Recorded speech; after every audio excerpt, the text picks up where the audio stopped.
According to some, it's about protecting civilians. And our resolve is clear. The people of Libya must be protected. Others say it's about oil. The only reason they're interested with Libya is about the oil. You think we'd be in Iraq if the major export there was broccoli? But some are convinced intervention in Libya is all about currency, specifically Gaddafi's plan to introduce the gold dinar, a single African currency made from gold, a true sharing of the wealth. It's one of these things that you have to plan almost in secret, because as soon as you say you're going to change over from the dollar to something else, you're going to be targeted. There were two conferences on this, one in '96 and another one in the year 2000, called the World Mataba Conference, organized by Gaddafi. And everybody was interested. I think most countries in Africa were keen. Gaddafi didn't give up. In the months leading up to the military intervention, he called on African and Muslim nations to join together to create this new currency that would rival the dollar and euro.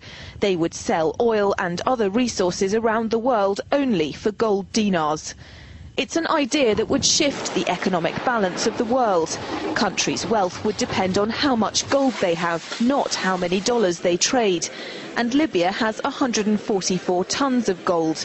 The UK has double that, but 10 times the population. If Kadhafi had an intent to try to reprice his oil or whatever else the country was selling in the global markets and accept something else as a currency, or maybe launch a gold dinar currency, any move such as that would certainly not be welcomed by the power elite today who are responsible for controlling the world's central banks.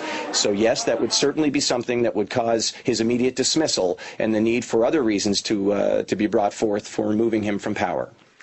It's happened before. In 2000, Saddam Hussein announced Iraqi oil would be traded in euros, not dollars. Sanctions and an invasion followed. Some say because the Americans were desperate to prevent OPEC from transferring oil trading in all its member countries to the euro. A gold dinar would have had serious consequences for the world financial system, but may also have empowered the people of Africa, something black activists say the US wants to avoid at all costs. The United States should welcome the self-determination of Africans. They certainly have denied self-determination to Africans inside the United States, so we're not surprised by anything that the United States would do to hinder self-determination of Africans on the continent. The UK's gold is kept here in a secure vault somewhere in the depths of the Bank of England.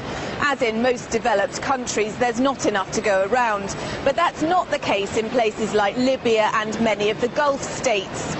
A gold dinar would have given oil-rich African and Middle Eastern countries the power to turn around to their energy-hungry customers and say, sorry, the price has gone up and we want gold.